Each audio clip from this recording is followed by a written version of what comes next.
सर्दी बढ़ते ही घरेलू शेयर बाजार में भी तेजी देखी जा रही है। फाइनेंशियल एक्सपर्ट का कहना है कि भविष्य में शेयर मार्केट में काफ़ी उतार चढ़ाव देखने को मिल सकता है। ऐसे में अपना पैसा काफ़ी सोच समझ कर ही लगाएं। ऐसे समय में आप सिस्टमेटिक इन्वेस्टमेंट प्लान यानी एसआईपी में लंबे समय के लिए निवेश कर सकते हैं। जब शेयरों के दाम नीचे आए तो इन्वेस्टर्स को सलाह दी जाती है कि एसआईपी में पैसे लगाकर लॉन्ग टर्म के लिए छोड़ दें। लॉन्ग टर्म में आपको ये रिटर्न 20% तक मिल सकता है। आज भी निवेशकों के बीच सुरक्षित निवेश ज़्यादा मायने रखता है। इक्विटी मार्केट में रिटर्न ज़बरदस्त मिलने के बाद भी लोग म्यूचुअल फंड्स में ज़्यादा निवेश कर रहे हैं। अब अगर आप एसआईपी को चुन रहे हैं तो आपको 70-20-10 का नियम जानना चाहिए, जिससे आपकी न केवल मोटी कमाई होगी बल्कि आपका पैसा भी सुरक्षित रहेगा।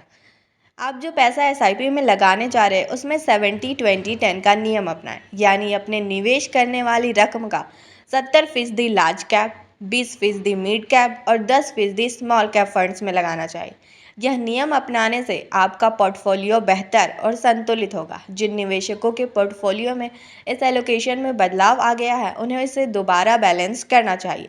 यह निवेश का बुनियादी नियम है, इससे स्थिरता से बचने में मदद मिलती है।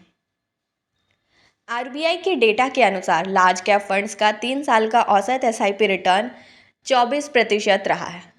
वहीं large cap mid cap funds का रिटर्न करीब 28% रहा है। मल्टी कैप फंड्स का रिटर्न करीब 30% रहा है।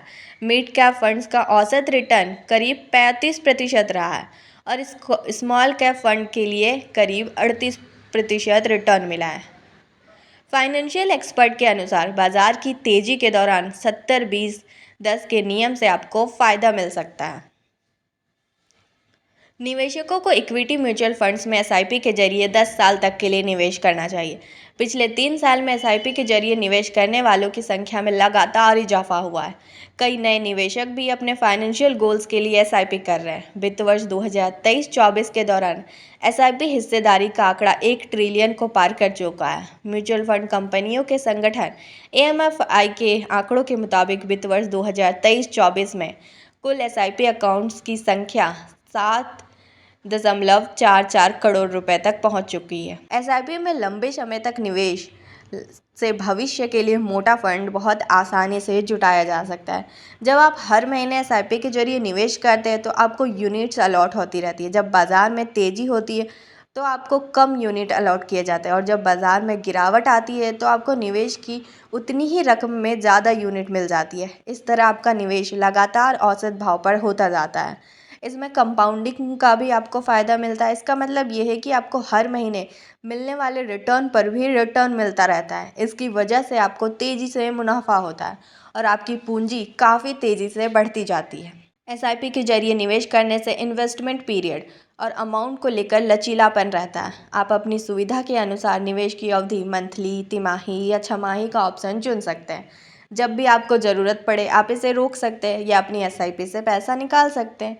एसआईपी में आप जब समय समय पर निवेश करते रहते हैं तो आपको रुपी कास्ट एवरेजिंग का फ़ायदा मिलता है। मतलब ये कि मार्केट गिर रहा है तो आपने जो पैसा निवेश किया उसमें आपको ज़्यादा यूनिट्स अलॉट होंगे और मार्केट में भी तेज़ी आने पर अलॉट होने वाले यूनिट्स की संख्या कम होगी। मार्केट में उतार चढ़ाव की स्थिति में भी आपका खर्च औसत बना रहता है, यानी मार्केट में गिरावट आने पर भी आपको नुकसान नहीं होता।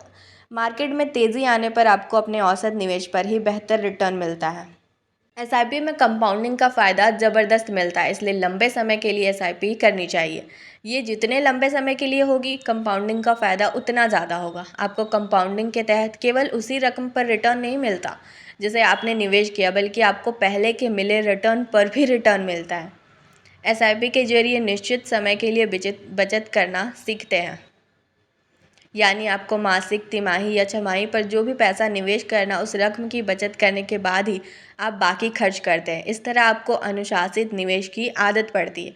आमतौर पर देखा जाता है कि निवेशक कई बार मार्केट के गिरने पर घबरा कर एसआईपी से पैसा निकाल लेते हैं, जिसका खामियाजा उन्हें भुगतना पड़ता है। एसआईपी में निवेश से पहले ये ज़रूरी बातें जान लें ताकि आपको नुकसान कम से कम हो।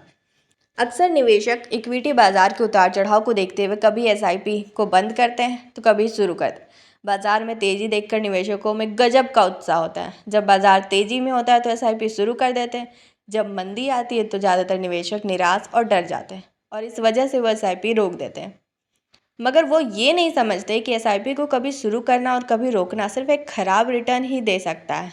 इससे लंबे समय में आपको नुकसान भी हो सकता है। किसी भी राशि की एसआईपी एक लक्ष्य के साथ करें, जैसे अपने बच्चे की एजुकेशन, शादी, अपना रिटायरमेंट या ऐसे किसी भी लक्ष्य के साथ आप एसआईपी में बने रह सकते हैं। उतार चढ़ाव वाले ग्रोथ एसेट्स में सिस्टमेटिक निवेश सबसे अच्छा काम करता है और जब उनके लक्ष्य स्पष्ट होते हैं। अगर आप लक्ष्य के साथ निवेश नहीं करते और बीच में कभी भी पैसा निकाल लेने का सोचते और इसका नुकसान होता है।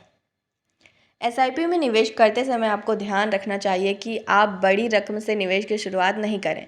बड़ी रकम में निवेश करने से भविष्य में पैसे की कमी होने से आपकी एसआईपी टूट जाती है, जिससे आपको मुनाफा भी कम मिलता है।